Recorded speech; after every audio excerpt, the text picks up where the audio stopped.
J'aurais pu avoir une vie toute simple, être médecin, m'asseoir dans un hôpital, consulter à longueur de journée, gagner beaucoup d'argent. J'ai eu des opportunités pour gagner beaucoup d'argent en pratiquant de la médecine, que ce soit dans des ONG, que ce soit dans des pays étrangers. J'ai eu beaucoup de problèmes avec ma famille parce que j'ai refusé certaines opportunités qui m'auraient permis de vivre nettement mieux que ce que je vis aujourd'hui, sur le plan financier principalement, et même sur le plan de la qualité de vie. Mais j'ai décidé d'emprunter un chemin plus compliqué, plus difficile, qui m'offre très peu par rapport à ce que j'estime mériter. Et je me pose donc toujours la question pourquoi. Les autres me posent la question pourquoi. Et moi aussi je me pose cette question. Parce que je ne sais pas exactement pourquoi je le fais. Pourquoi exposer autant sa vie? Pourquoi sacrifier autant sa carrière?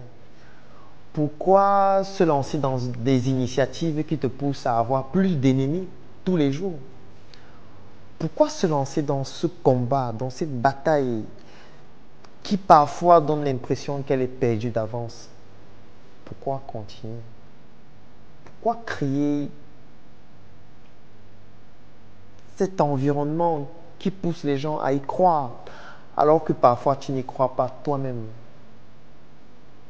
Pourquoi continuer? Lui, c'est un businessman. Lui, il aime l'argent. Lui, tout ce qu'il fait, c'est juste pour de l'argent. Il fait ceci, il fait cela. Et chaque fois que j'ai des remarques de ce type, je me repose la question pourquoi. Il y a des jours où je me retrouve en train de répondre à plus de 250 personnes en une journée. Ça veut dire que je dois répondre à des personnes qui m'écrivent sur WhatsApp, sur Facebook, qui m'écrivent par mail.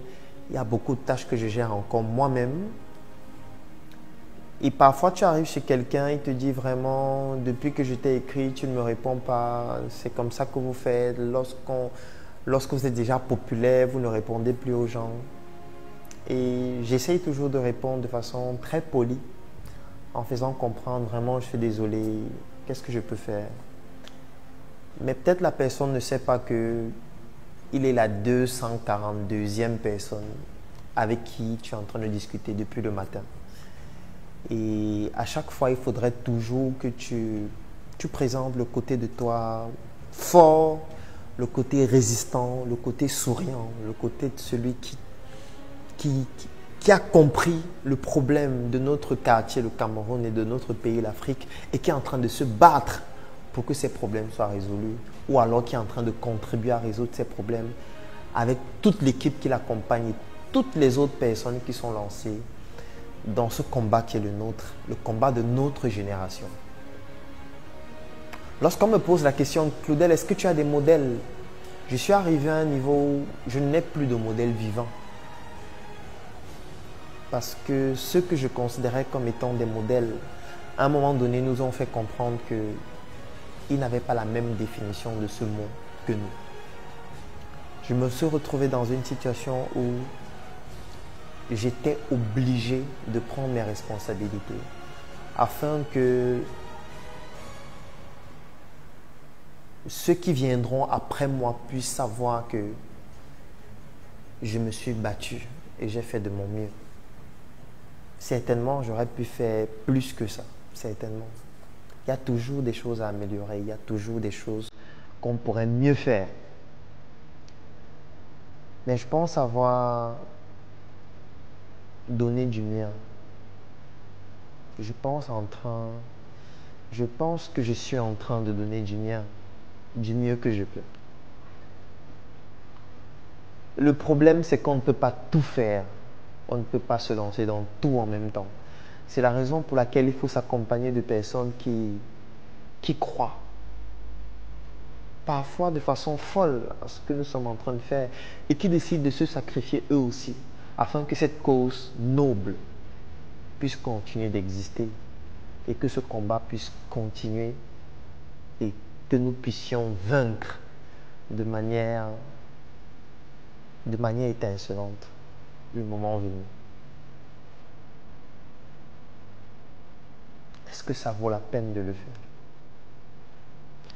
Parfois, malgré le fait que je regarde presque jamais la télévision, parfois lorsque ça m'enchante et je décide de m'asseoir un jour pour regarder la télévision, ou alors écouter les informations, ou alors lorsque je me balade dans la rue, j'essaye de rencontrer des personnes.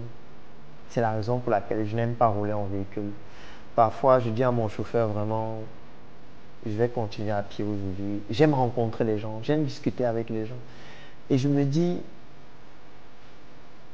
quel est même notre idéal de vie?